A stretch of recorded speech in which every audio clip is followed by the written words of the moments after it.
Hello everyone, नमस्ते। आज की वीडियो में हम बात करेंगे तो इम्पोर्टेंट कार्डियोलॉजी डिपार्टमेंट इंडिकेटर्स के बारे में, जो हॉस्पिटल में पेशेंट केयर को बेहतर बनाने के लिए यूज़ किए जाते हैं। हमारे department specific KPIs by NABH. First department is our cardiology. Cardiology के हमारे दो इंडिकेटर्स रहेंगे। First quality indicator is percentage of beta blocker prescription with diagnosis of congestive heart failure with reduced ejection fraction. ये हमारा first indicator है।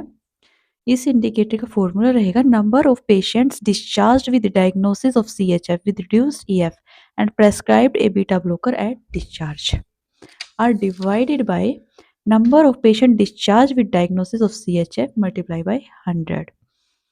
मतलब कि इस इंडिकेटर में हम क्या पढ़ेंगे, ये इंडिकेटर चेक करता है कि कितने परसेंटेज पेशेंट जिनको congestive heart failure with reduced ejection fraction diagnose किया गया है, उनको डिस्चार्ज के टाइम पे बीटा ब्लॉकर दिया गया। ठीक है, फॉर्मूला रहेगा हमारा, फॉर्मूला आपने देख ही लिया। Number of patient discharge with diagnosis of CHF, कितने परसेंट पेशेंट डिस्चार्ज हुए सीएचएफ विद रिड्यूस्ड ईएफ के, ठीक है, उन कितने परसेंट को बीटा ब्लॉकर दिया गया डिवाइडेड बाय टोटल कितने परसेंट थे। ठीक है, ये जो इंडिकेटर है हमारा फॉलो करता है HFSA guidelines. Data has to be captured from discharge summary. Frequency इसकी मंथली रहेगी, यूनिट परसेंटेज में रहेगी और बेंचमार्क रहेगा हमारा 100%। ठीक है,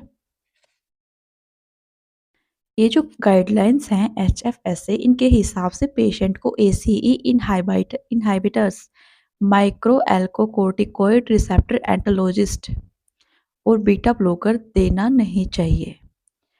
अगर ये दे रहे हैं तो हम इनकापा करेंगे कि पेशेंट को ये चीज़ें क्यों दी गई है। ये हमारा फर्स्ट इंडिकेटर था जो 6th एडिशन में अभी ऐड हुआ है कार्डियोलॉजी डिपार्टमेंट का। और कार्डियोलॉजी डिपार्टमेंट का ही हमारा सेकंड इंडिकेटर है percentage of patients with myocardial infarction for whom door to balloon time of 90 minutes is achieved. मतलब क्या रहेगा,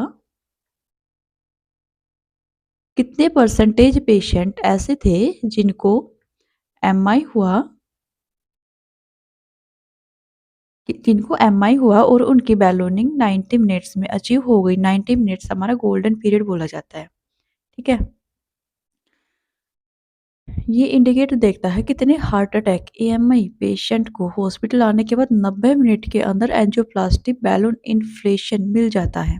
ठीक, formula number of AMI patient undergoing balloon angioplasty for whom door to balloon time of 90 minutes is achieved are divided by total number of AMI patient undergoing primary angioplasty and multiply by 100।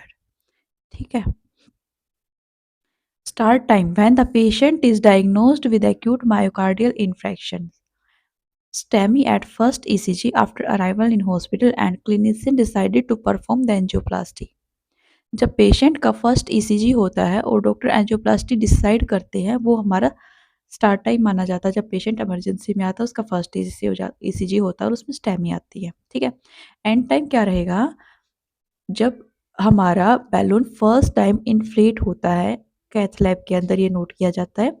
Time of first device activation balloon inflation, ये indicator हमारा cath lab में note होता है। अच्छा, ये indicator follow करता है AHE guidelines. Frequency monthly रहेगी, यूनिट हमारी परसेंटेज में रहेगी, बेंचमार्क हमारा 100% रहेगा। इसी के अकॉर्डिंग ये हमारा सेकंड इंडिकेटर था। आई होप आप सबको समझ आया होगा, पसंद आया होगा। अगर आपको ये वीडियो हेल्पफुल लगी तो लाइक, शेयर और सब्सक्राइब जरूर करें। मिलते हैं नेक्स्ट वीडियो में। नमस्ते।